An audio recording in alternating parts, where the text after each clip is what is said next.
Une aventure de Santa Anna, écrite par Pierre Vaucanson. Santa et l'étrange jardin. Chapitre 5, où Santa constate une fois de plus qu'un prédateur peut toujours en cacher un autre.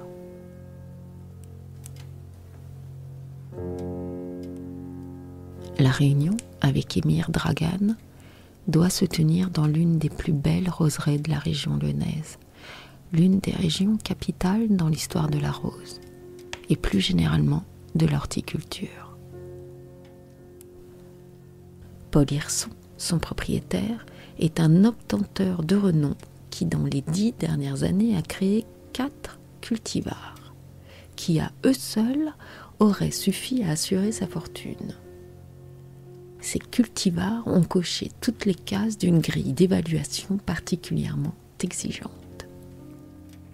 Paul Hirson est un homme comblé.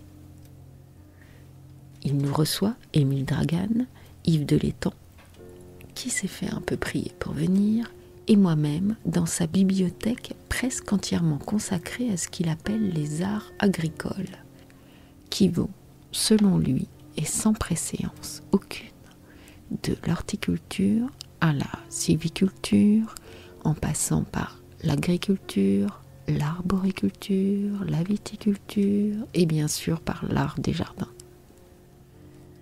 Nous nous attardons quelques instants devant les rayonnages chargés d'ouvrages de référence.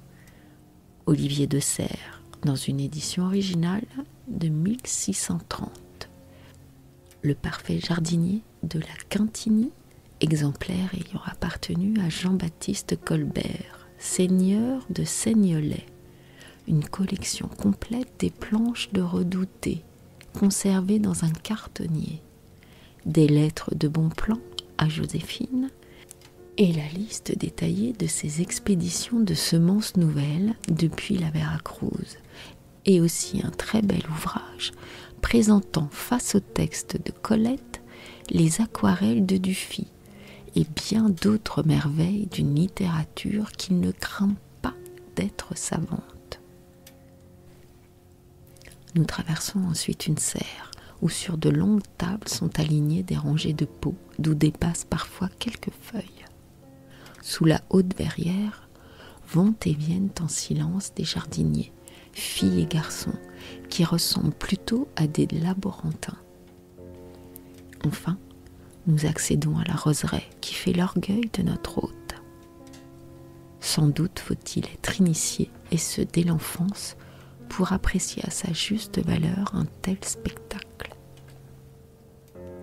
Comme tout le monde, je suis sensible à la beauté des roses. 1, 2, 3, un bouquet de roses. Mais j'éprouve comme un vertige devant le spectacle de milliers de roses, qui toutes se poussent du col, qui toutes veulent être la plus belle.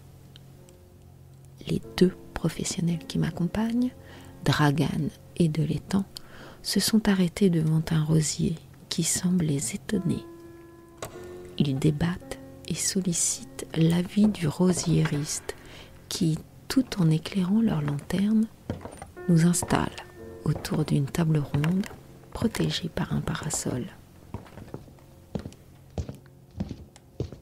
Commissaire Santa, vous avez provoqué cette réunion pour comprendre comment marche notre profession, comment sont reliés les différents métiers qui la composent. C'est bien ça ? C'est ça. Vous devez savoir que tout commence ici.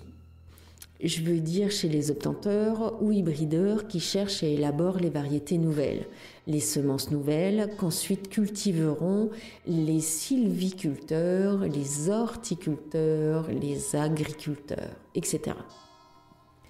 Entre l'obtenteur et le producteur intervient l'éditeur. Il organise la diffusion et la promotion pour la filière. Celle-ci est solidement structurée. Ses multiples rouages bien huilés. Un niveau d'exigence que certains jugent exagéré. Pardonnez-moi de vous interrompre, mais sur quels critères jugez-vous qu'une espèce nouvelle est éligible au catalogue officiel ? Vous m'étonnez, commissaire. Un tel intérêt pour nos fleurs de la part d'un policier. Mais pour répondre à votre question, on peut décerner une note à la floribondité, par exemple. Vous m'en direz tant. Je vous prie, continuez, vous me parliez du fonctionnement.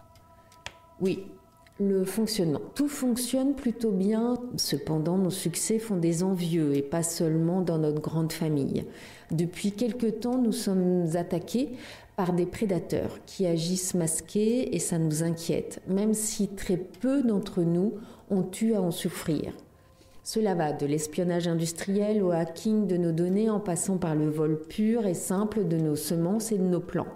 Mais le plus grave est peut-être que, comme dans un monde industriel, certains individus fortunés ou agissant pour le compte de fonds d'investissement profitent de leurs moyens financiers pour acheter à vil prix, à la barre du tribunal, comme l'on dit, des petits obtenteurs en difficulté, souvent simples jardiniers. Ils privent ainsi la profession de la créativité, parfois incontrôlée mais vivace, de ces acteurs modestes et par là même portent un coût non négligeable à la biodiversité. Et ça, c'est intolérable. Je suis prêt personnellement à prendre la défense de ces braves gens, quand bien même ils ne ménagent pas leurs critiques à l'égard de gens comme moi. Sans doute ignore-t-il que mon père fut l'un d'eux, un petit horticulteur, pas bien riche. Merci, monsieur Hirson, merci pour ces éclaircissements. Commissaire Santa, j'avais préparé pour vous ce dossier. J'y ai réuni quelques éléments épars, mais qui tous convergent et où apparaît en filigrane encore illisible une silhouette. Un personnage qui, avec les moyens d'enquête dont vous disposez, devrait pouvoir être identifié. Tandis qu'il nous sert un rafraîchissement, le rosiériste s'inquiète de ce que mes deux compagnons aient posé si peu de questions et se soient montrés si peu inquiets quand il avait évoqué son inquiétude à lui. N'étaient-ils pas tous les deux des universitaires travaillant l'un et l'autre sur cette profession qu'ils avaient en commun ? N'avaient-ils pas du haut de leur chair aperçu les turbulences qui la secouaient ?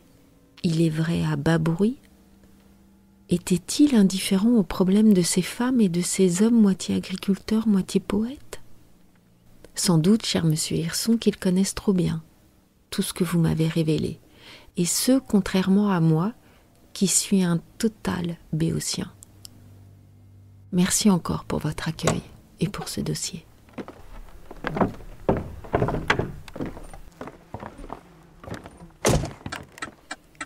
Sur le chemin du retour, c'est peu de dire que ça mouline dans ma pauvre tête. Ça mouline comme un vieux PC qui n'arrive plus à trouver ses données ni à les ordonner.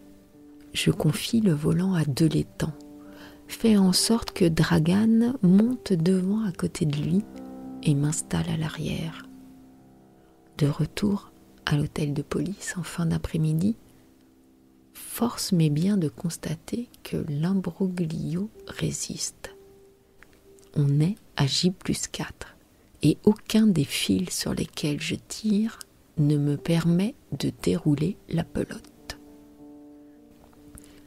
Avant d'entendre mes collègues pour le débrief de leur journée, je m'accorde une demi-heure de méditation dans le vaste Chesterfield, face à la haute baie vitrée, baignée à cette heure dans une lumière des plus apaisantes.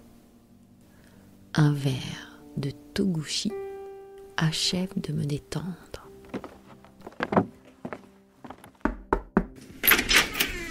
Santa, pendant votre escapade dans les roseraies, Garcia a logé les types du jardin de mai. Il ne les lâche plus et demande à ce qu'on le rejoigne vite fait, avec des renforts mais sans tambour ni trompette. Ils sont dans un bistrot en centre-ville. Quel bistrot ? Le Carnot. Je connais. On vous les ramène. À suivre. Santa et l'étrange jardin. Texte de Pierre Vauconsant. Lu par Nathalie Talbom.